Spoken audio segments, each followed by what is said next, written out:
गुरुर्ब्रह्मा गुरुर्विष्णू गुरुर्देव महेश्वरा गुरु साक्षात परब्रह्म तस्मै श्री गुरुवे नमः. बाळा, बरेच झालं तू दुर्लक्ष नाही केलंस. तुझ्या आयुष्यात मोठा चमत्कार आता होणार आहे. आत्ता मी तुझ्या घरी आलो आहे. मला माहीत आहे तू खूप रडत आहेस, म्हणूनच मी तुझे दुःख दूर करण्यासाठी, तुझे नशीब बदलण्यासाठी, तुझ्या जीवनात मोठा चमत्कार करण्यासाठी मी आलो आहे. तुला आनंदाची गोड बातमी देण्यासाठी.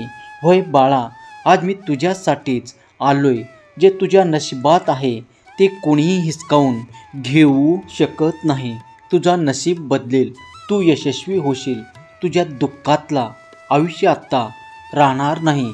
आज साक्षात भगवंत तुझे भोग संपवणार आहेत. होय बाळा, आता तुझे नशीब पुढील 24 तासात बदलू शकतो. तुझं आयुष्य आता सुखी होणार आहे.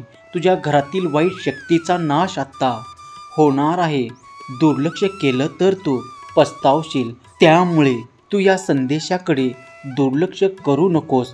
आज साक्षात स्वामी माऊली म्हणत आहे, हे माझ्या लेकरांनो, जे तुमच्या विरोधात होते, जे तुम्हाला तोडायला पाहत होते, जे इतरांना खाली खेचून स्वतः मोठे होण्याचा प्रयत्न करत होते, त्याचे वाईट दिवस आता सुरू झाले आहेत. आजचा हा संदेश त्या खऱ्या भक्तासाठी ज्यांनी सगळं सहन केलं आहे, पण भगवंतावरचा, स्वामी आईवरचा विश्वास कधीही सोडला नाही. माझ्या बाळा, जेव्हा तू शांत होतास, तेव्हा तू अपमान गिळत होतास, तेव्हा लोकांना वाटलं की तू कमजोर आहेस. ते समजले की तुझं संयम म्हणजे तुझी दुर्बलता. पण त्यांना काय माहीत रे, तू तर फक्त तुझ्या स्वामी आईवर विश्वास ठेवून बसला होतास आणि स्वामी माऊली सगळं पाहत होते, जे तुला खाली खेचण्याचा प्रयत्न करत होते. माझ्या रागामुळे आता त्याचे आयुष्य हे उद्ध्वस्त होणार आहे. जे तुझ्या विरोधात बोलत होते त्याची वाचा आता कायमची बंद होणार आहे. जे माझ्या लाडक्या भक्ताला कमी लेखतात त्यांना मी माझ्या आयुष्यातून दूर करतो. मी त्रिनेत्री आहे, मी न्याय आहे.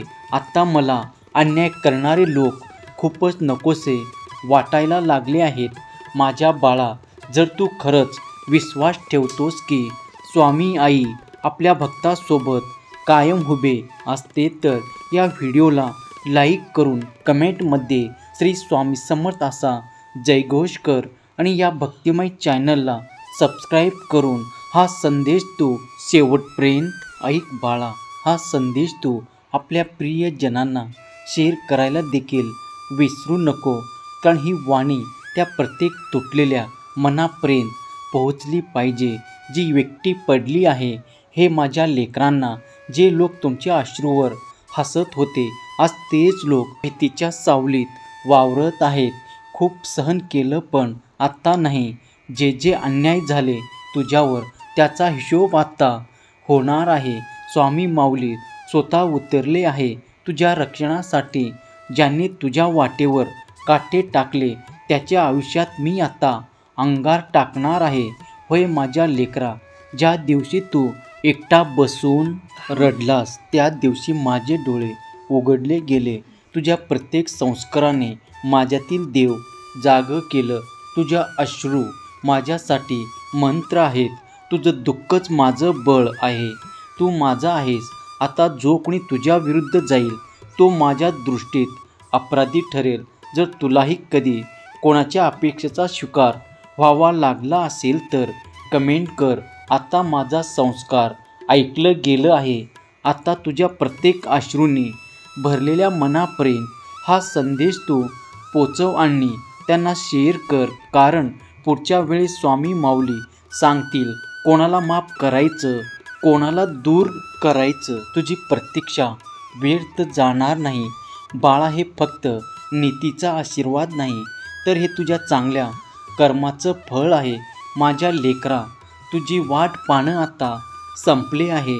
या क्षणी काही झालं तरी संपूर्ण संदेश तू शेवटपर्यंत ऐकून मधूनच थांबू नकोस. जर तू असं केलंस तर कदाचित आयुष्यातील एक मोठी संधी तुझ्या हातून निघून जाईल अडचणी तुझ्या वाट्याला आल्या त्या सगळ्याचे शेवट आता जवळ आला आहे. जे काही घडलं ते सगळं एक जीवनाच्या चक्राचा भाग होतं, पण आता हे चक्र पूर्ण वेगाने पूर्ण होणार आहे. आता यश तुझ्या दाराशी आले आहे. यश जे तुझ्या पावलांनी कधीच स्पर्शाने केलेल्या जागा प्रेम तुला घेऊन जाणार आहे. होय माझ्या लेकरा, तू सज्ज राहा. तुझ्या मनाने बुद्धी सकारात्मक बदलासाठी तयार ठेव. स्वामी आईचा आशीर्वाद तुझ्या डोक्यावर आहे. आता चमत्कार घडण्याची वेळ आहे. तुझ्या मनात अचानक एक शांत आणि गुण परिवर्तन घडेल. हे परिवर्तन हृदयातून उठून तुझ्या संपूर्ण आयुष्यावर प्रकाश टाकेल. आता तुझा आर्थिक बळ वाढणार आहे. मी तुझ्या मनातल्या अशक्य वाटणाऱ्या इच्छा त्या आता पूर्ण होणार आहेत. तुला इतरांनी मदत करण्याची संधी मिळणार आहे आणि या सत्कर्मांमुळे स्वामी माऊलीची कृपा क्षेत्र तुझ्यावर अधिकच दृढ होणार आहे. तुला लवकरच कळेल बाळा की तू सामान्य नाहीस. तुझ्यात अमर्याद ऊर्जा आहेत, कारण तू स्वतःवर आणि स्वामी आईवर विश्वास ठेवलास, श्रद्धा ठेवली आहे. काही लोकांना वाटतं की ते तुला खाली खेचू शकतात, तुझं अपमान करू शकतात, पण ते फार मोठ्या प्रमाणात चुकीचं आहे. कारण जेव्हा माऊलीचा वरदहस्त असतो तेव्हा कोणतीही वाईट गोष्ट, वाईट निगेटिव्ह गोष्ट तुला स्पर्श करू शकणार नाहीत. होय, अनेकांनी तुला भावनिकरित्या जखमा दिल्यात. ज्याच्यावर तू सर्वात जास्त विश्वास ठेवलास तेच तुला फसवून गेले, पण तू ते सगळं निमूटपणे सहन केलास. तू माफ केलं, त्यांना मनातलं रागसुद्धा सोडून दिलं. पण बाळा, माऊलींनी हे पाहिलं आहे. तुझे धैर्य, तुझी सहनशक्ती, तुझं संयम हे सगळं तुझ्या स्वामी आईने पाहिलं आहे. आणि आता वेळ आली आहे जेव्हा तुझ्या संघर्षाला न्याय मिळणार आहे. तुझं सत्य, तुझी ताकद आता सगळ्यात पुढे येणार आहे. जे लोक तुला नाकारत होते, जे लोक तुला कमी लेखत होते, आता तेच तुझ्यासमोर माफी मागायला तयार आहे. तुझा अपमान करण्याचा वेळ आता बदलला आहे. आता तू तुझी हरवलेली इज्जत आणि मन पुन्हा मिळवणार आहेस. विश्वास ठेव, मी तुझ्या पाठीशी आहे. जाता जाता एवढंच सांगेन, मी परत येईनच. पण बाळा, नेहमी लक्षात ठेव, तुझे कष्ट आता संपणार आहेत. उत्तर शोधायला तू योग्य मार्गावर आला आहेस. शब्द माझे तुझ्या आठवणीत ठेव. फक्त नीतिमत्ता साफ ठेव. काळजी करू नकोस, मी आहे. फक्त तुझं मार्ग चालत राहा. जर तू जिंकलास तर खरा ठरशील स्वामी भक्त.